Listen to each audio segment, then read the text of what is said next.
Uyu munsi rero muzika ni wa munsi duhuriramo na cya kiganiro cyacu twise nawe byakubaho. Muzi ko tugiramo ibiganiro byinshi bitandukanye ahangaha muri iki kiganiro, niyo mpamvu rero n'ubu ngubu bitumye tugaruka kugira ngo tuganire kuri iyi nkuru y'uyu muntu. Iyi nkuru y'uyu muntu se iri budusigire iki? Iyi nkuru y'uyu muntu iradufasha iki mu buzima? Uyu muntu ni inshuti yanjye twaganiriye, uri mu gihugu cy'Ubugande, mubaza ukuntu yinjiye mu gihugu cy'Ubugande ndetse n'ukuntu yafashe ikigande, kuko twaganiriye musanze ahantu turi kunywamo kamwe, atangira kumbwira story yiwe y'ukuntu yinjiye mu gihugu cy'Ubugande, ambwira n'uburyo yafashe ururimi rw'ikigande. Mugiye kubana nanjye Deo MC muri iki kiganiro cy'uyu munsi twise nawe byakubaho. Ntucikwe n'inkuru yacu y'uyu munsi kugeza aho iri burangirire. Uraba umaze gufata ibintu byinshi ndetse hari ikintu iyi nkuru iraba imaze kugusigira mu buzima. Murabizi ko iki kiganiro cyubaka ubuzima bwacu ndetse hari ikindi kintu iyi nkuru idufasha. Uyu munsi tugiye kubana n'umuhungu bita Jerome. Jerome twaraganiriye ambwira ko yinjiye mu Bugande mu mwaka w'2017, ari turi gusatira mu mwaka wa 2018, ariko yinjira nta kintu azi pe. Yinjiye mu Bugande nta rurimi rw'ikiganda azi ndetse nta n'akantu na gake yumvagamo. Agera ku mupaka, ageze ku mupaka aravunjisha nk'uko bisanzwe, ariko nyine urumva ko ntibyari kubura byo kumwiba. Arinjira mu Bugande, araza ajya kuba ahantu bita Masaka, nuko aba muri Masaka, ariko Masaka yaje kugira umugisha ahurirayo n'inshuti yiwe bari bariganye kera, bahurira muri Masaka aho ngaho batangira ubuzima. Yakoreraga umuntu ari umushumba yararagiraga, ariko ururimi rw'ikigande rwaramugoraga cyane. Ariko ikintu cyamuteye kumenya ikigande vuba nuko iyo yageraga mu bantu akumva ikintu bavuze, ngo yashyiragaho umutima cyane kugira ngo yibuke cya kintu bavuze aze kukibaza mushuti we mu rugo, akagenda akizirikana. Bumwe ikintu cyanshekeje, bumwe yumvaga n'akantu bavuze akagafata nk'indirimbo akagenda agasubiramo cyane inshuro nyinshi, akagenda agasubiramo inshuro nyinshi. Nimba bavuze ngo umusajya, akagenda asubiramo umusajya, umusajya, umusajya. Yagera mu rugo akabaza wa mushuti we ati umusajya bisobanura iki, akamubwira.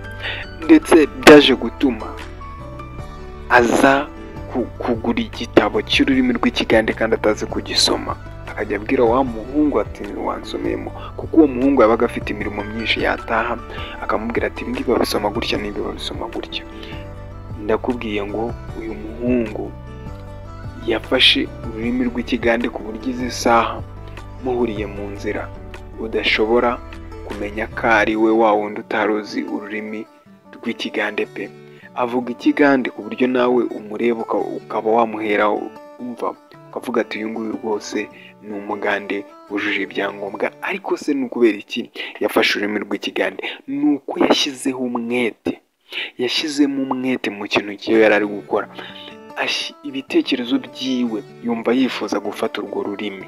Ni iyihe mpamvu rero itumye nzana iki kiganiro, kuba naraganiye n'uyu muntu nkakizana muri iki kiganiro cyacu cya nawe byakubaho?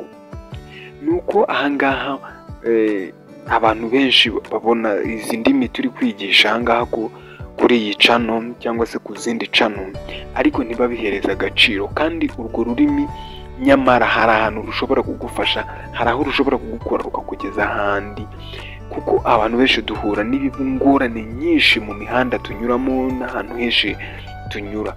Niyo mpamvu rero aba ari ngombwa ngo wige ururimi. Hari umunsi ushobora gusuzugura bino bintu ariko ejo bikazaba byagufasha. Rero reka gusuzugura ibi bintu kandi waramaze kubona amahirwe. Wige ururimi rw'ikigande cyangwa se urundi rurimi urwo ari rwo rwose. Nimba warakoze subscribe ukabona ikiganiro kigiyeho, wende igamo 20 uyandika ahantu ujye unayisubiramo. Uyu muhungu yagize umwete akajya asubiramo ya magambo bimutera kumenya vuba ururimi rw'ikigande. Byaramufashije cyane. Ubu ngubu ahantu hose yajya ntabwo wamutandukanya n'abagande. Rero nawe ushobora kubifata kandi ukamera nkawe. Reka kumva ko wowe utabifata, ahubwo nuko umwete wawe ushyiramo ari utuma ururimi rukunanira. Ariko iyo ubihaye umwanya, buri kintu kukiga no kugihereza umwanya. Iyo umaze kugihereza umwanya, ukagihereza umwanya ukwiriye, ukavuga ati ejo ndajyaho hariya kuri iriya cano nkuremo amasomo 2, ayo masomo 2 nyandika ahantu njye nyasubiramo, burya byagufasha. Muri iki kiganiro rero nagira ngo twongere kungurana ibitekerezo, mwumve ko ari ikintu gikwiriye kugira ngo twige ururimi rundi rutari urwacu, ahubwo tugire urundi rurimi twiga. Yewe muntu uri kuri yicano y'Abavandimwe TV, ndakubwiye ngo shyiraho umwete, ongeramo imbaraga mu kwiga, kandi ushaka ahantu wa notinga ariya magambo tuba turi kukubwira, maze uzarebe ko hari ikindi kintu yakunguraho. Nicyo nagira ngo uyu munsi tuganireho. Ntago nshatse ngo tugire ibintu byinshi tuvugaho, ahubwo ngize ngo tuvuge kuri ibyo bintu bikeya, maze ubutaha wenda tuzazane ikiganiro cyimbitse n'undi muntu wenda tuzaba twahuye. Ahangaha narakubwiye ngo niho uzigira ibintu byinshi bitandukanye kuri iyi cano, ndetse uzahungukira ubumenyi.